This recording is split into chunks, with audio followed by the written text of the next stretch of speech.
ఇంత గొప్ప ధ్యానాన్ని మనకు అందించాడండి పత్రిజీ గారు. ఎంతో గొప్ప ధ్యానాన్ని అందించాడండి. ఈ ప్రపంచవ్యాప్తంగా కూడా ఈ ధ్యానము అన్నటువంటి పేరు మారు మ్రోగుతుందన్నది. ధ్యానం అంటే పత్రిజీ, పత్రిజీ అంటే ధ్యానము. ఎందుకు ఇప్పుడు ఎంత ఎక్కువ అవుతుందండి?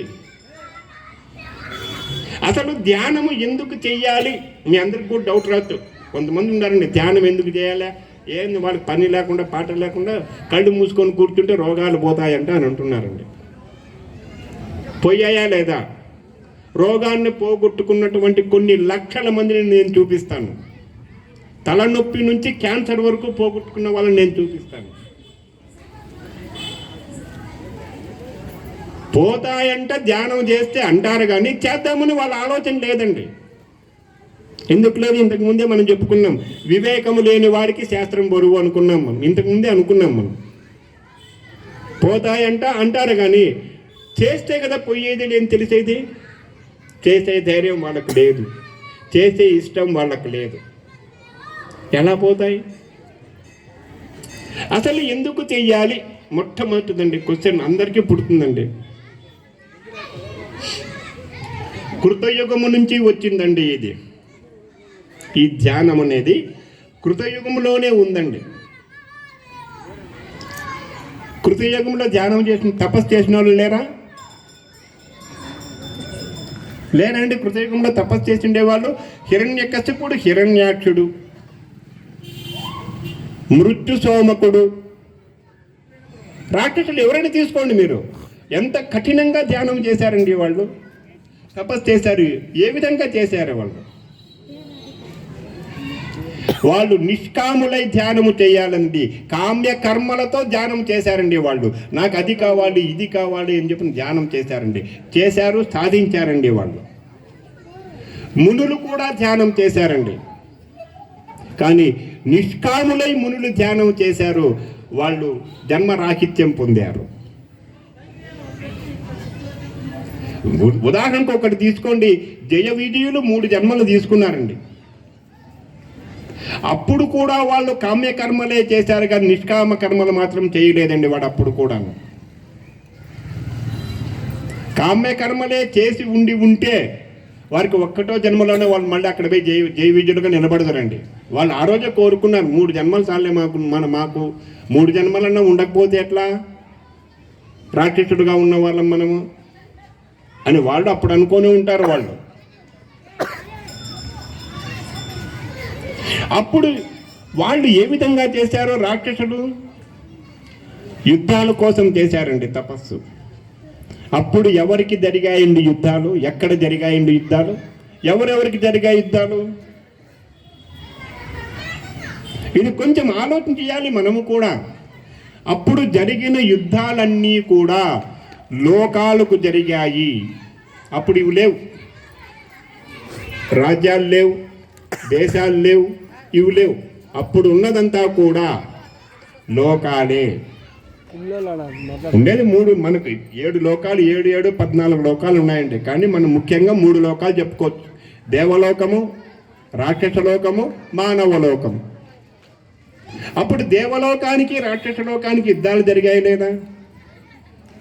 అప్పుడు కూడా తపస్సు అనేది చేశారా లేదా? వాళ్ళు తపస్సు చేసి సిద్ధులు పొంది యుద్ధాలు చేసుకున్నారని ఒకరినొకరు కొట్టుకున్నారు. అప్పుడు మధ్యలో మనం కూడా ఉన్నాం.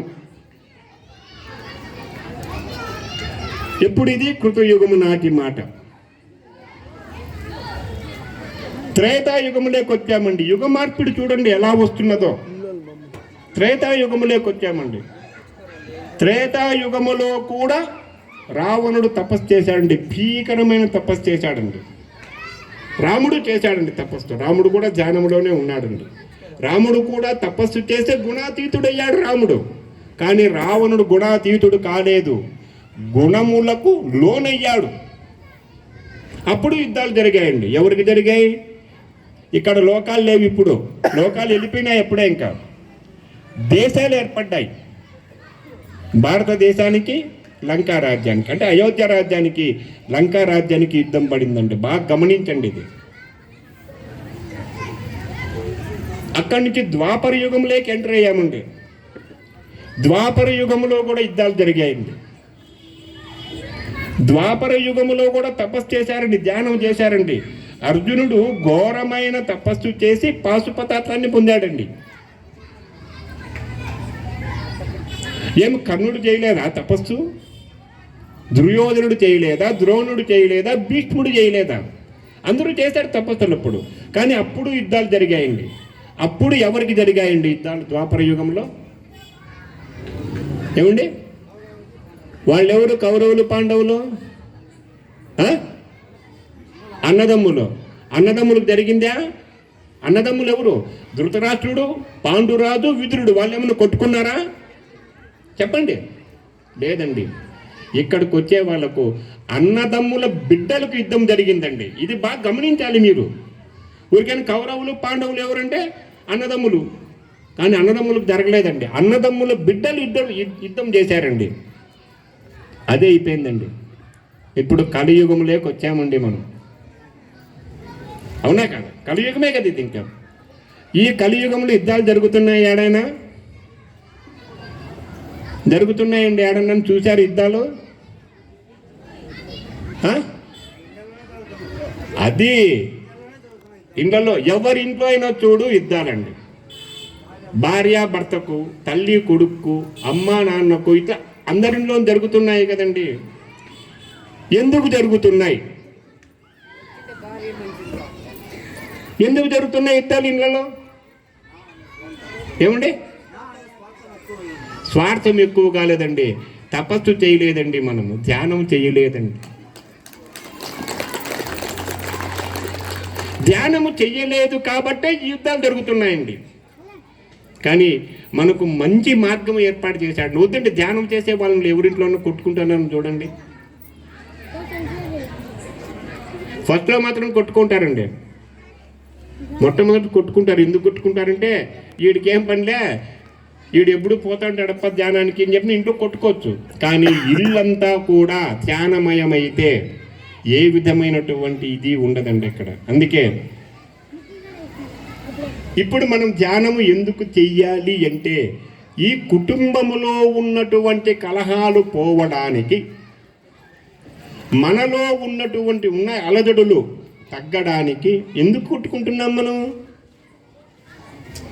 కొట్టుకోవడానికి ఒకటే కారణం అండి, మనకు మనశ్శాంతి లేక, మనలో అలజడులు ఎక్కువయ్యి మనం ఒకరిని ఒకరు ద్వేషించుకుంటూ కొట్టుకుంటున్నాము. నిన్నులో కూడా అలజడులు తగ్గించుకొని రాగద్వేషాలను మనం పోగొట్టుకొని ధ్యానం చేసి వెళ్ళిపోతాయండి. ఇప్పుడు మన ఇంట్లో అలజడులు తగ్గాలి, గలాటాలు జరగకూడదంటే ధ్యానం చేయాలి కదండి. చేయాలా వద్దా? ఒకసారి చూడండి, ధ్యానం చేసే వాళ్ళ ఇంట్లో ఎలా ఉన్నారో, ధ్యానము లేని వాళ్ళ ఇళ్ళలో ఎలా ఉన్నారో మనమే గమనిద్దాం. వేరే దాకా వద్దు. నేను వేరే వాళ్ళకి చెప్పనట్లేడా, మనం గమనిద్దాం ఫస్ట్. అందుకే ఒక మాట, ధ్యానము గృహములోనికి ప్రవేశిస్తే ఆ గృహమే దేవాలయము. మనం ధ్యానాన్ని గృహంలోకి పిలుచుకుందామో వద్దామల్లా? మన గృహము దేవాలయము కావాలి అంటే ఏముండాలి అక్కడ? ధ్యానం ఉండాలి కదండి. ధ్యానాన్ని మనం ఆహ్వానించాలి కదా. మనం ఆహ్వానిస్తే మన గృహమే దేవాలయం అవుతుంది. మన గృహము దేవాలయం అయినప్పుడు మనం ఎందుకు వేరే దేవుడి కోసం పోవాలి? మీరే ఆలోచన చేసుకోండి. నేనేం చెప్పేంత లేదండి, మీరు ఆలోచన చేసుకోండి. మొట్టమొదట ఆహ్వానిద్దామా వద్దా? అలాగే ఇంకొకటి,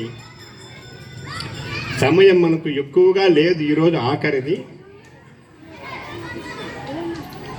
ఈ దశావతారాల యొక్క విశ్లేషణ తెలుసుకుందామా? దశావతారాలు ఎన్నండి? దశావతారాలు అంటే ఎన్ని?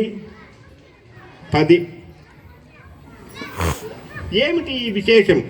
దశావతారముల యొక్క గొప్పతనం ఏమిటి? ఎందుకు అవతారములు ఎత్తవలసి వచ్చింది?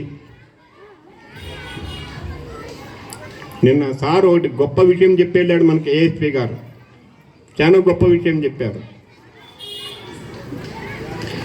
దానికి సంబంధించినటువంటి విషయమే ఇది కూడా, దశావతారంలో కూడా. మొట్టమొదటి అవతారము మత్స్యమూర్తి అండి, అంటే చేప అవతారం. ఎందుకు ఎత్తాల్సి వచ్చిందండి చేప అవతారము?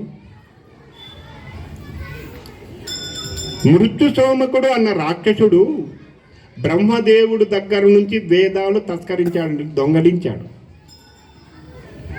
ఎక్కడికి వెళ్ళాడు? సముద్ర గర్భంలోకి వెళ్ళాడు అతను. ఆ నీళ్ళలోకి ఏది పోవాలి? చేప ఒక్కటే కదా, చెప్పాలంటే చేప. ఆ జలచరాలు ఉన్నాయి, చేప, తాబేలు, కప్ప, తిమింగడం అంటే అవంటే అన్ని ఆ జాతికి సంబంధించినటువంటివే. ఒక చేప రూపాన్ని ధరించాడండి. ఎవరు? విష్ణుమూర్తి, మత్స్యమూర్తి అవతారం తీసుకున్నాడు. తీసుకొని వెళ్ళాడు లోపలికి. ఆ మృత్యు సోమకుని సంహరించి వేదాలు తీసుకొని బ్రహ్మదేవుడికి ఇచ్చాడు. ఒక చిన్న లీగల్గా అంటే ప్రాపంచికంగా ఒకటి ఆలోచించేద్దామండి. ఒక చేప రాక్షసుణ్ణి, ఘోరమైన రాక్షసుణ్ణి చంపేటంత శక్తి ఉంటుందా? చిన్న పాయింట్. అందులోనూ వాడు ఎక్కడి నుంచి? బ్రహ్మదేవుడికే కళ్ళు కప్పి బ్రహ్మదేవుడి దగ్గర ఉన్నటువంటి వేదములనే తీసుకొని వచ్చి దొంగిలించాడే, వాడిని చంపడానికి వీలవుతుందో ఒక చేపకు? చిన్నగా పాయింట్ మీరు ఆలోచించండి. కానీ ఒకటి, దీని విషయమే మనకు రామదాస్ గారు చెప్పారండి. మృత్యు సోమకుని మును దంపినియా మత్స్యమూర్తి మన ప్రక్కన ఉండగా తక్కువేమి మనకు అని అన్నాడండి. మన రామదాస్ గారు చెప్పారండి. మన పక్కనే ఉన్నాడు ఆయన. ఎందుకు ఆ విధంగా చేప అవతారం ఎత్తాల్సి వచ్చింది అంటే, జలములలో నివసించున్నటువంటి జలచరములలో కూడా నేనే కొలువై ఉన్నాను అని తెలియ చెప్పడానికే చేప అవతారం ఎత్తాడండి. మనం ఆ చేపలను ఏం చేస్తున్నామండి? రాకుతున్నాం బండ మీదకి ఎత్తకొచ్చి. నేను రాకానండి తెలియకముందు. నేనేం సాచారని నేను చెప్పలేదండి, నేను కూడా రాకానండి. మళ్ళీ నేనేం బాగా కావాల్సింది మాంసం అంతా నేను తిన్నానండి. నేను తినలేదు అని చెప్పను. ఇక్కడ తెలుసుకున్నాం, వదిలేసాం. మత్స్యమూర్తి అయినటువంటి ఆ చేపను మనము తెచ్చుకునేసి బాగా రుబ్బి ఏదేదో అంటారు చూడండి, బాగా చేసి కోసుకొని తింటున్నాము. కానీ కృతజ్ఞత అనేది లేకుండా మనకు పోయింది. ఎక్కడ పోయింది? ఆ వేదాలను తెచ్చి ఇచ్చినటువంటిదే చేప కదండి. వేద శక్తిని మనకి ఈరోజు మనము వేదము సమ్మతమైనటువంటిది, సత్యమైనదే వేదం. ఆ సత్యమైన వేదాన్ని మనకు అందించినటువంటి ఆ చేపను మనం ఏం చేస్తున్నాం? ఆ మాత్రమున్న కృతజ్ఞత ఉండాలా వద్దా? మనకు లేదండి. వాటిని కూడా తీసుకొచ్చడం వేస్తున్నాం. ఏం తప్పులేదప్ప. సాధువులు కూడా చాలామంది తింటున్నారు ఇప్పటికీ. చేపలు తింటే తప్పులేదంట. దాంట్లో మాత్రం ఉండేది ఎవరో, ఇంకా దాంట్లో ఎవడున్నాడు? రాకేషుడే ఉన్నాడేమో చేపల్లో, మనకేం అర్థం కాదాడు.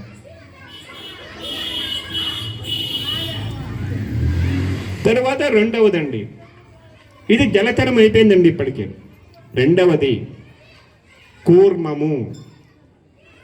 కూర్మం అంటే తాబేలండి.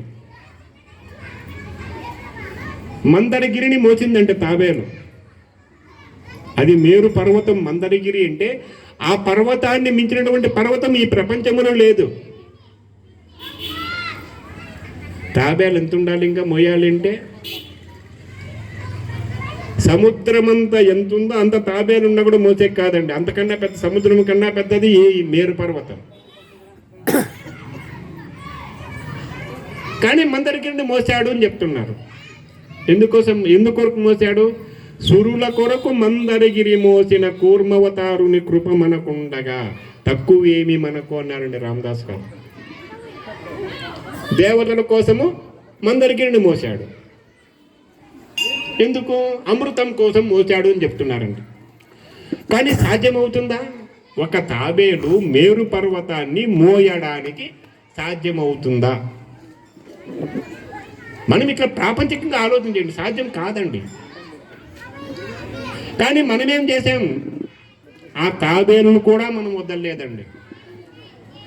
మా వైపున ఒక సామెత కూడా ఉందండి, తాబేలుకు ఎంత మసాలు పెట్టినా కంపు పోదు అని చెప్పిన ఒక సామెత ఉందండి. మా పక్కన అంటుంటారండి, తాబేలు కానీ నీటి కోడికేని రెండింటికి అట్లా ఆవాసన ఉంటుందంట కంపు. కానీ ఎందుకు ఎత్తాల్సి వచ్చిందంటే, రే జలములలో నివసిస్తూ, అది ఉభయచరం అండి, నీళ్ళలోనూ ఉంటుంది, బయట తిరుగులాడుతుంది తాబేలు, ఉభయచరం అది.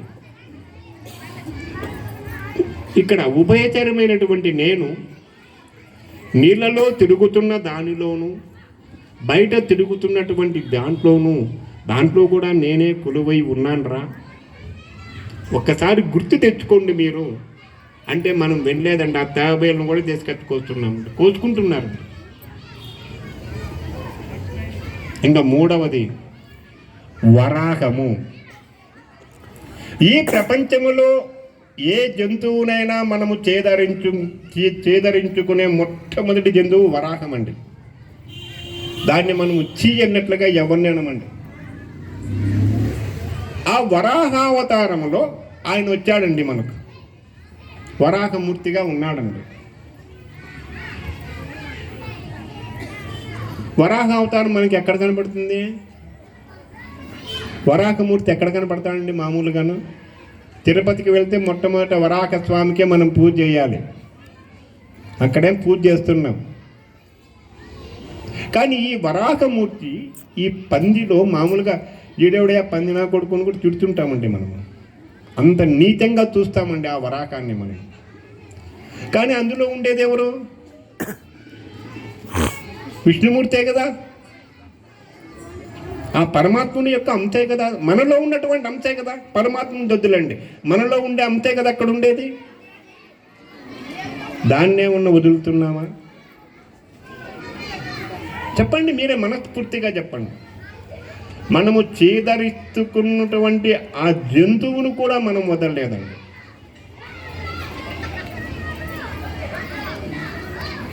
ఇంత కక్కుర్తి పడుతున్నాం మనం. ఆయనేమి ఉన్నాడు పాపం, అక్కడ చేపలోనూ ఉన్నాడు, తాబేల్లోనూ ఉన్నానంటున్నాడు, వరాహములోనూ, అంత చీదరించుకునే ప్రాణిలో కూడా ఆయన కొలువై ఉన్నప్పుడు దాన్నైనా వదులుతారేమో అనుకున్నాడు మహానుభావుడు. దాన్ని కూడా వదలలేమని. ఇంకెక్కడికి వెళ్తున్నామండి మనం? ఇంకా మనకు జన్మలు రాక జన్మరాహిత్యం జరుగుతుందా? జన్మలు తీసుకుంటూనే ఎన్ని జన్మలు తీసుకోవాలో మనం ఇంకా. కానీ ఆ జన్మలన్నింటినీ ఈ జన్మలోనే పోగొట్టుకోండిరా అని చెప్పనని ఈ ధ్యాన మార్గాన్ని మనకు ప్రవేశపెట్టాడు పత్రిజీ గారు. ఎందుకు ప్రవేశపెట్టారు? ఎప్పుడైతే మనము ధ్యాన మార్గములో నడుచుకుంటే జ్ఞానం అబ్బుతుంది. ఒకవేళ ఈ జన్మ కాకున్నా వచ్చే జన్మ అయినా కూడా, ఒకవేళ జన్మ అంటూ ఉంటే ఇంకా ఉన్నతమైనటువంటి ఆత్మస్థితిలో వీరు ఉండి జన్మను రాహిత్యం చేసుకుంటారులే అన్నటువంటి ఆశతో ఆయన దీన్ని మనకు ప్రవేశపెట్టాడు. ఇంకా 4వ అవతారం అండి. 4వ అవతారం ఏది? నేను మర్చిపోయాను, చెప్పండి. మత్స్యావతారము, కూర్మావతారము, వరాహావతారము. 4వ అవతారము నరసింహావతారము. ఇక్కడ నృసింహుడు అంటే ఎవరు? అక్కడ నరుడు కాదు, సింహము కాదండి. తలంతా సింహము, చేతి గోళ్ళు వచ్చే సింహము గోళ్ళు, మిగతా బాడీ అంతా కూడా నరుడు. ఈ నరసింహావతారములో ఏం చేశాడు? ఎందుకు ఎత్తాల్సి వచ్చింది? హిరణ్యకశ్యపుడు అనే రాక్షసుడిని చంపడానికి నృసింహుడిగా అవతరించాడండి. ఆయన చంపాడు కదా, చంపాడా లేదు? స్తంభంలో నుంచి వచ్చి చంపాడు నరసింహస్వామి హిరణ్యకశ్యపుని. ఇక్కడ ఆకారము నరుడు సింహమే, కానీ చంపినటువంటి వాళ్ళెవరు?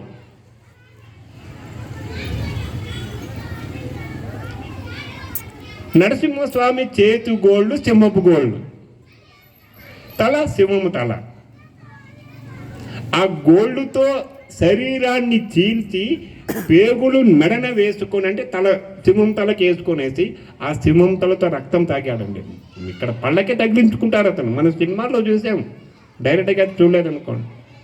అంటే ఇక్కడ అర్థం ఏంటి? నీవు మృగమైతే ఎవరినైనా చంపు, నీవు మానవుడైతే చంప హక్కు నీకు లేదు అని తెలియజెప్పాడండి నరసింహస్వామి. ఇప్పుడు మనం మృగాలమా మనుషులమా? మృగాలమా అండి? మృగాలు అనే వాళ్ళు చేతులు ఎత్తండి చూద్దాం ఎంతమంది ఎత్తారు. బా అమ్మ తల్లి మృగము, అబ్బా ఎంతమంది మృగాలబ్బా. మృగాలు అనేవాళ్ళు ఇంతమంది ఉన్నారే, ఇప్పుడే 10 మంది ఎత్తారు ఇక్కడ. మేము మానవులము అనేవాళ్ళు చేతులు ఎత్తండి. మానవులు కాదా? ఇక్కడ మానవులు కాదు, మృగాలు కాదు, అంటే రాక్షసులో ఏమైనా మీరు అది చెప్పండి. ఎవరండి? జ్ఞాని కూడా మానవుడే, మానవులే కదా. ధ్యానం చేస్తున్న మానవులేనండి, అంతే కదా. ఈ మానవులు ఏం చేయాలి? మనం మొట్టమొదటి పని ఏం చేయాలండి? రెండోది గట్టిగా క్లాప్స్ కొట్టండి. ధ్యానము, అహింసా మార్గము. 4 అయిపోయింది, అవతారాలు ఇంకా 6 ఉన్నాయి. మనకు కూడా టైం సరిపోతుందిలేండి. 5వది వామనావతారము. వామనుడు ఎంత ఉంటాడండి? అదితి కశ్యపులకు మరుగుజ్జువై పుట్టినట్టి. అడుక్కునే విషయం అతనే చెప్పాడు, అతనే అడుక్కున్నాడు మొట్టమొదట. మరుగుజ్జు, 3 అడుగుల మనిషి, వటుడు. వీలు పడితే ఆయన పట్టుకొని ఉంటాడు. క్షత్రియ, ఆ క్షత్రియ అంత ఎత్తు కూడా ఉన్నాడు ఆయన. తాటాకులు క్షత్రియ పట్టుకొని వస్తాడు శుక్రాచార్యుని దగ్గరకు. అంత ఎత్తు కూడా ఉన్నాడు ఆయన, మహానుభావుడు వామనుడు. ఈ వామన అవతారం మనకేం చెప్పిందండి? వచ్చాడు శుక్రాచార్యుని దగ్గరకు, అడిగాడు. ఏమడిగాడు? 3 అడుగుల భూమి నాకు అన్నాడు, అంతే. ఇచ్చాను పోంటాడు ఆయన శుక్రాచార్యుడు. గురువు యొక్క శుక్రాచార్యుడి మాటను కూడా ధిక్కరించి బలి చక్రవర్తి ఇచ్చాను పోంటాడు, తీసుకో అంటాడు. 3 అడుగులు ఉన్నటువంటి మనిషి యొక్క అడుగు ఎంత ఉంటుందండి? ఎంత ఉంటుంది? అప్పుడే నేను 6 అడుగులు ఉన్నాను, నా అడుగు వచ్చేసి 12 అంగుళాలు ఉందండి. కరెక్ట్గా అడుగు పైన ఉందండి కొద్దిగా. ఆయన 3 అడుగుల మనిషి ఎంత ఉంటుంది అయింది? ఒక 2 ఇంచులో 3 ఇంచులో ఉంటుందండి పాదము.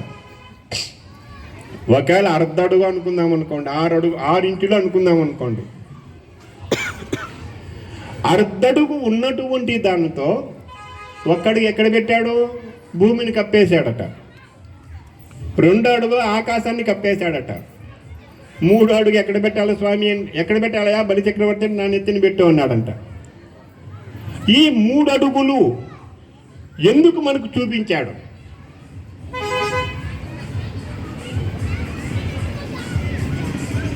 ఎందుకు చూపించాడంటే, అయ్యా మనము ఉన్న స్థితి నుంచి ఉన్నత స్థితికి ఎదగాలి, ఉన్నతమైన స్థితికి ఎదగాలి. ఉన్నతమైన స్థితికి ఎదగాలి అంటే ఆత్మ ప్రకాశవంతము జరగాలి. మనం శరీరానికి ఏమో రోజు స్నానం 2 సార్లు 3 సార్లు కూడా చేద్దామండి. చేస్తాం, సబ్బు వేస్తాం, స్నో వేస్తాం, పౌడర్ వేస్తాం, తర్వాత దాన్ని తింటూ ఒకటి కొడతాం, అన్నీ చేస్తాం. కానీ ఆత్మకు ఎవరైనా స్నానం చేపిస్తున్నారా? అసలు ఆత్మ అంటే తెలిస్తేనే కదా స్నానం చేయించడానికి. దివ్య ప్రకాశవంతమై వెలుగుతున్న చైతన్య శక్తి ఆత్మ అండి, ఇంకేమి కాదు. మనం నడుస్తున్నాం, మాట్లాడుతున్నాం. నేనేం మాట్లాడుతున్నా? ఎవరు మాట్లాడుతున్నారు ఇక్కడ? నేను మాట్లాడుతున్నానా? చెప్తున్నది నేనే. నాతో చెప్పిస్తున్నటువంటి శక్తి ఏది? ఆ చైతన్య శక్తే కదా. ఆ చైతన్య శక్తి పేరే ఆత్మ. అది కూడా ప్రకాశం కావాలి కదండి. అదే ఉన్న స్థితి నుంచి ఉన్నత స్థితికి ఎదగండి మీరు అని తెలియజెప్పడానికే వామనమూర్తి అవతారం ఎత్తాడండి అతను. ఇంకా 6వది పరశురామ అవతారం అండి. పరశురాముడు ఏం చేశాడు? 21 మార్లు రాజులందరినీ సంహరించుకుంటూ వచ్చాడండి. రాజు అనేవాడు లేకుండా చెయ్యాలన్న ఉద్దేశంతో 21 మార్లు దండయాత్ర చేశాడండి రాజులపైన. ఆయన సద్బ్రాహ్మణుడు, చాలా గొప్ప బ్రాహ్మణుడు అండి. వాళ్ళ ఆయన జమదగ్ని మహర్షి, పెద్ద తపశక్తి సంపన్నుడు. ఈ పరశురాముడు కూడా అంతటి వారే. కానీ ఒక్క కార్తవీర్యార్జునుడు చేసినటువంటి పనికి రాజులే లేకుండా చేయాలని చెప్పి 21 సార్లు చేశాడండి. ఎందుకు 21 సార్లు చేయాల్సి వచ్చింది ఆయన? 21 అన్నది చాలా ప్రాముఖ్యమైనటువంటి సంఖ్య అండి. చాలా గొప్ప సంఖ్య 21 అన్నది. అందుకే ఉదాహరణకు మనం గణపతి పూజ చేసినప్పుడు గరకలతో 21 గరకపాసలు వేస్తామండి. చాలా ప్రశస్తమైనటువంటిది 21. మనకున్న రుద్రాక్షుల్లో కూడా 21 ముఖమున్న రుద్రాక్ష చాలా ప్రాముఖ్యమైనదని మనకు ఏంటి చరిత్రలో అక్కడెక్కడ ఉన్నాయండి. 21 సార్లు దండెత్తాడు. దండెత్తిన తర్వాత అతనికి తెలిసింది, నేను ఇంత సద్బ్రాహ్మణుణ్ణే, నాకెందుకబ్బా ఈ రాజసగుణము నాలో లేచింది, నాకు ఎందుకు ఇంత ఉక్రోషం వచ్చింది, నేను చేయకూడదు కదా ఈ పని, రక్తపాతాన్ని చేశానే అని చెప్పనని పశ్చాత్తాపడుతూ ఉంటాడు. ఆ పశ్చాత్తాపములో అతనికి కశ్యపు మహర్షి ఎదురు పడతాడు. కశ్యపుడు ఆ కశ్యపు దగ్గరికి పోతాడు. మహానుభావ, నేను చాలా తప్పు చేశాను, బ్రాహ్మణ కులానికే నేను చెడ్డ చేశాను అన్నటువంటి పశ్చాత్తాపడతాడు తను. బ్రాహ్మణుడు చాలా సాత్వికుడు కదా మనం తెలిసినట్ల వరకును. కానీ 21 సార్లు ఆయన తిరిగి కొట్టి ఆ భూమినంతా ఆక్రమించుకున్నాడంటే ఏమనుకోవాలి మనం? ఇంక ఆయన పశ్చాత్తాపడి కశ్యపుని దగ్గరికి వెళ్ళాడు. కశ్యపుడు, ఈ భూమిని నీవు స్వాధీనము చేసుకున్నటువంటి భూమిని ఎవరికైనా బ్రాహ్మణుడికి దానం చెయ్యి అని చెప్తాడు. దానం చెయ్యి అంటే సద్బ్రాహ్మణుడు ఎవరు ఇంకెక్కడంగా? స్వామి, నీవే సద్బ్రాహ్మణుడివి, మీరే తీసుకోండి అని చెప్పిన భూమినంతా దానం ఇచ్చేస్తాడు. ఎవరికి? కశ్యపునికి.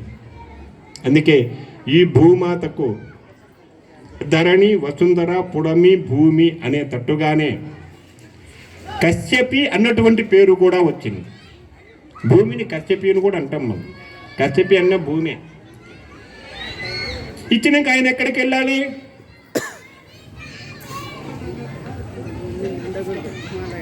ఎక్కడికి వెళ్తావు అని అడుగుతాడు. ఎక్కడికి వెళ్ళాలి స్వామి నేను అంటాడు కశ్యపునితో. ఎక్కడ లేదు, పోయి సాగరం దగ్గరికి పోయి శరణు వేడిపో అంటాడు. అంటే సముద్రుడి దగ్గరికి పోయి ఆడికి పోయి వేడిపో అంటాడు.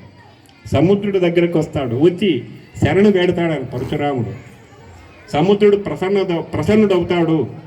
ప్రసన్నుడయ్యి, ఏమి కావాలి పరశురామ నీకు అని అడుగుతాడు. నాకు ఏమీ అక్కర్లేదు స్వామి, ఒక చాటంత భూమి ఇయ్యండి అని అడుగుతాడండి. చాటంత భూమి అంటే ఇట్లా 1.5 అడుగు, ఇట్లా 1.5 అడుగు, అంతే కదండి చాట్ ఉండేది. ఈయన అడుగుతాడు. ఆ చాటంత భూమిలో నువ్వేం చేస్తావయ్యా అని అడుగుతాడు. మళ్ళీ ఎవరు పాపం సాగరుడు, ఇంకా ఏమన్నా ఎక్కువ కోరుకుంటాడేమోని. ఏం అక్కర్లేదు స్వామి, ఆ చాటంత భూమిలోనే నేను తపస్సు చేసుకుంటాను అని అడుగుతాడండి. అంటే నేను ధ్యానం చేసుకుంటాను అంటారండి. ఇప్పుడు మనకు కూడా 2018లో కడతాలకు వచ్చిండే వాళ్ళు ఎంతమంది ఉన్నారు? కడతాలకు వచ్చిన వాళ్ళు 2018లో చాలామంది వచ్చారండి. 2000 అందరినీ నేను చూశాను వచ్చిండే వాళ్ళందరినీ. అక్కడ ఆ రోజు గురువు గారు ఒక మాట చెప్పారు, ఏం నేర్చుకొని కడతలు లేకపోయింటే కూర్చోవడం